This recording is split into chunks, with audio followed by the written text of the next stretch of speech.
C, D, E, F, G, H, I, J. Hello, my friends. This lecture is going to be on the Bill of Rights, the first 10 amendments to the Constitution. The Bill of Rights were passed with the Constitution, ratified with the Constitution, in order to gain anti-Fed support for the Constitution. They were very fearful of a powerful government. These were folks that liked the Articles of Confederation. So they demanded that certain rights be specified, be enumerated in the Constitution to protect themselves from the federal government. So if you put up all 10 fingers, that's pretty simple. You have 10 fingers, there's 10 amendments. And if you kind of do this and you block yourself a little bit, that's the concept on the regents. They ask a lot, kind of the overriding concept, which is the Bill of Rights protects you from the federal government. So we're going to do the finger game for most of the amendments that we need to know. You need to know for the regents 1, 2, 4, 5, 6, 8, 10. We'll run through them really quick. So here we go. The First Amendment, you can always remember that there are 5 freedoms in the First Amendment. Just kind of do that a few times, and hopefully you'll remember that. Now, using our index finger, we're going to do the 5 freedoms. The 5 freedoms are speech, religion, press, assembly, petition. Let's go over those again. I'm not going to get specifically into the meaning of these amendments. That would have to be for further lectures and throughout the course. But the basic concept of the 5 freedoms is freedom of speech, freedom of religion, to practice religion and make sure the government doesn't infringe on your religious beliefs or favor one religion over another. This would be press, like I'm writing in the newspaper, your ability to write articles against the government or write whatever you want. Assembly, kind of calling people here on the corner to, yell and scream and hold signs up. And then this would be petition or protest, like I'm pointing at the government, demanding change, petitioning, Martin Luther King, Malcolm X, that kind of pointing the finger thing. So that's the 5 freedoms in the First Amendment.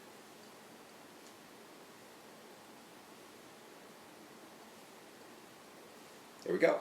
Now, the Second Amendment, to use our fingers again, I'm going to recommend the concept of it is very simple. If you stick your thumb up and your index finger, bang, bang, it's kind of the gun amendment, the right to bear arms. Now, I'll show you something really quick. You just got a second. If you look at the actual language of the Second Amendment, I happen to have a copy right here.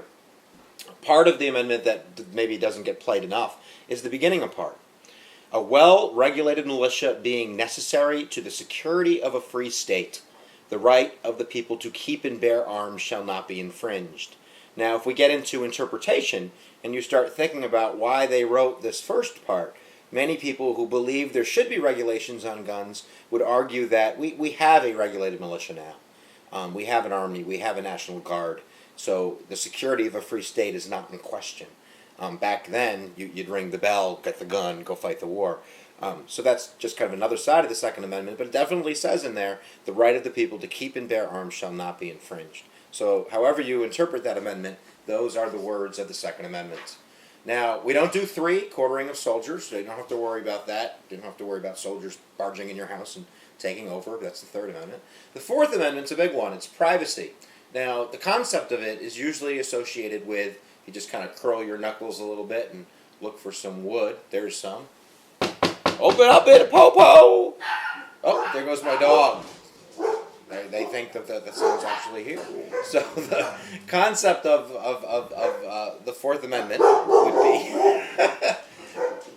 again, search warrants. I happen to have the kind of concept of the, quiet! Of search warrants right here. Search warrants, which the police need to barge in your house, need to be based on... I knocked on the door! Okay, moving on. All the dogs in the house are barking. Based on probable cause, which the warrant needs to be supported by oath or affirmation, must describe the place to be searched, and must identify what they are looking for. The Fourth Amendment is associated with privacy because it actually says in the Fourth Amendment that you have the right to be secure in your persons and your papers and your houses and your personal effects. Moving on. So Fourth Amendment, just knock, knock, po, search warrants, you should be good to go.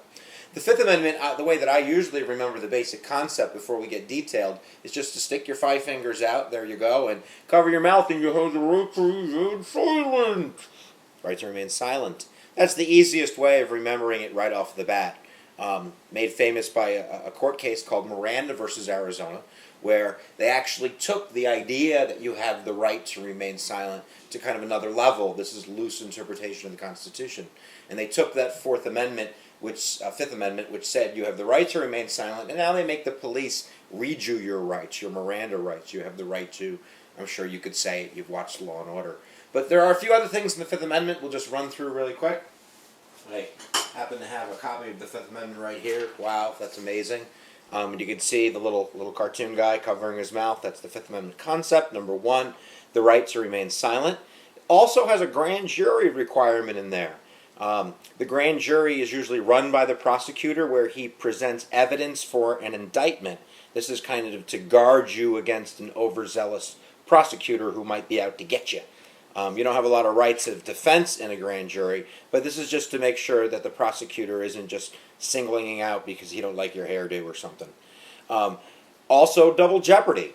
Double jeopardy means that once you've been tried for a crime, the government doesn't get another crack at it. They don't get just to keep trying you until they get it right. Once you've been found not guilty, you're free. You can go yell murder, I guess, from the top of your lungs.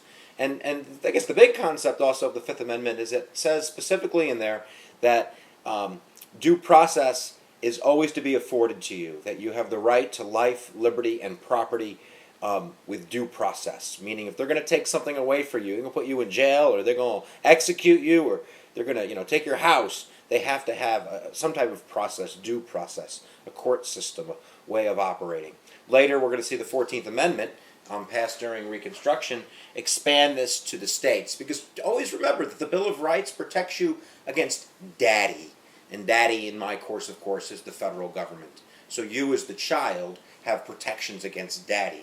You don't have protections against, I guess, your, your older brother, the state that's running the house. That will come through the 14th Amendment, when we shall say no state shall deny its citizens equal protection under the law, which kind of is expanding the Fifth Amendment to the states. But that's for another day, I guess, my friends. The Sixth Amendment, we'll move on, is easy to remember. There's a few things in it, but the concept, the first one is, if you just kind of touch your watch, that I don't have on, the concept is speedy trial. Just, 6, touch your watch, speedy trial. There's a few other things in the Sixth Amendment we'll run through really quick. I have a 10-minute time on YouTube, and I'm running out.